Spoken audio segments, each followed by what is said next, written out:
Well, here we are again. Back to the lawn. I'm going to take some new images. You guys are going to get sick of this. Anyway, so here we are back at our lawn image, and I'm going to sneak in one more little video here. And I want to open it up in the Camera Raw palette shortcut. Do you remember? Command and the letter R. There we go.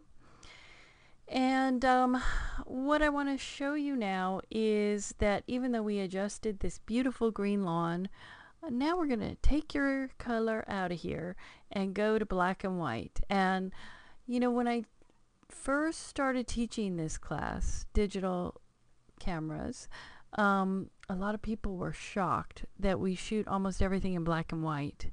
And by the end of the class, they always actually, when we go to color, they miss the black and white. So bear with me. You might be surprised at how black and white really creates a purity of light and shape and form that color kind of over trumps. And so you'll be surprised how much you learn just using black and white. So there's a really easy new way to convert to black and white. I don't have any song for this. Maybe I should make one up.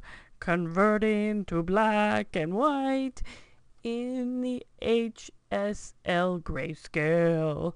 How's that? I'm so sorry. Anyway, what I'm doing is I'm going from basic, and you can see right here it says basic up here in the header. And I'm going to, it's 1, 2, 3, 4 over. It says HSL, which stands for hue, saturation, and luminance. And it says HSL grayscale. I don't know what this icon is. It seems like an icon like when you're having a dream on the Twilight Zone or something. I don't know what that is. So just know that it's the fourth one over. You'll be using it all the time to convert your images. And in a later video, we're going to learn how to convert, 40 images all at the same time. But right now we're just going to do one. And it's so simple. All you do is come down here to convert to grayscale, click on it, and goodbye green.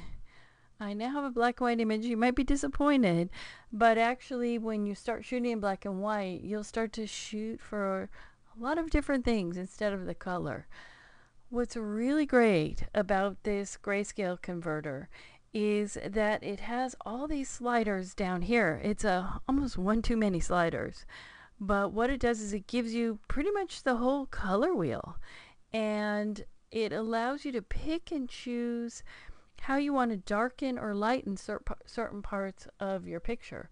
So let me go back to, I'm going to actually remove my grayscale and take a look at that. Pretty much your image is green here. So of course our green, aqua, blue sliders are going to change the look of our black and white image. A lot of people use this, let's say they have a landscape, and so they'll go straight to the blues and darken the blues, and it gives you some really great control. The way that maybe a color filter might work on black and white film in regular film cameras, if anyone's done that. So I'm going to click on that converter again, got my black and white image, and now I can, I don't think I'd really change it, but let's take a look at maybe using the greens here. And I'm going to see if I darken my greens, lighten the greens. So you can see that it makes huge shifts in the exposure and contrast of, let me see if there's any blues. Sometimes what you have to do is actually push the slider to see if you have any of those colors. So I'm pushing the aqua. Now I'm pushing the green. So I was pretty happy with our exposure before, but this allows you to do selective exposure shifts based on color, which is pretty fantastic. So now that we've converted to black and white, I'm just going to go down to done. You know what? I fooled you. Before I hit done, I'm going to sneak in one little thing here, which is, I really didn't like this really bright area up here at the top. And also the picture was taken on an angle as if the world was curved. Oops, yeah, right, it is. Um, so I'm going to take this little tool right up here. It's called the Straighten tool, which is really great. What you do is you click on that and then go into the image and drag a kind of horizon line where you think the horizon line should have been. That's kind of the angle that I shot at there. And when you let go, it crops and it takes as much of the image as it can, and it crops the image so that when you open it, and I'm going to hit open. Technically I would have hit done before, but I'm going to hit open so you could see how this works. The beauty of Camera Raw is that it is a non-destructive, try and remember that term, non-destructive editing tool. So, you know, like, I wonder if you guys remember this, old cassette tapes where you could punch in the top, like if you made a perfect mix, you could punch in the top of it so that no one could tape over it by accident, you know. And so basically that's what Camera Raw is. You can never tape over it. It is always in its original state. And so this non-destructive cropping, you could go right back. In fact, when you open up the palette, you'll always see this area. Some people are annoyed by that. I like to know what I took out of the image. What if I want it back? What if I feel like this is taking away too much? I actually like this, so I'm going to hit open image to open it in Photoshop.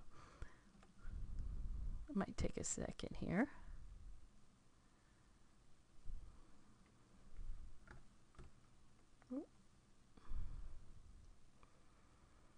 And I'm going to shrink it down so you can see it.